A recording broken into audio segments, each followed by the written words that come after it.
ഹേ all, ഇന്ന് നമുക്ക് എങ്ങനെ എക്സലില് പി വാല്യൂ കാൽക്കുലേറ്റ് ചെയ്യാമെന്ന് നോക്കാം. നമ്മൾ യൂഷ്വലി പി വാല്യൂ കാൽക്കുലേറ്റ് ചെയ്യുന്നത് ഒരു റിസൾട്ടിന് സ്റ്റാറ്റിസ്റ്റിക്കലി സിഗ്നിഫിക്കന്റ് ആണോ അല്ലേ ഒന്ന് ചെക്ക് ചെയ്യാൻ വേണ്ടിയാണ് പി വാല്യൂ കാൽക്കുലേറ്റ് ചെയ്യുന്നത്.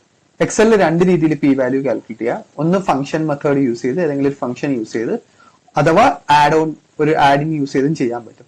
നമ്മൾ എങ്ങനെ ഒരു ഫംഗ്ഷൻ യൂസ് ചെയ്ത് സിമ്പിൾ ആയിട്ട് പി വാല്യൂ എങ്ങനെ കാൽക്കുലേറ്റ് ചെയ്യാനാണ് നോക്കുന്നത്. അതിനുവേണ്ടി ഞാൻ യൂസ് ചെയ്യുന്ന ഫംഗ്ഷൻ ടി ഡോട്ട് ടെസ്റ്റ് ആണ്. അപ്പൊ ഞാൻ ടി ടെസ്റ്റ് ആണ് യൂസ് ചെയ്യുന്നത്. സിമിലർലി നിങ്ങൾക്ക് വേറെ ഏത് ഫംഗ്ഷൻ വേണമെങ്കിലും യൂസ് ചെയ്യാം. For example C test use ചെയ്യാം.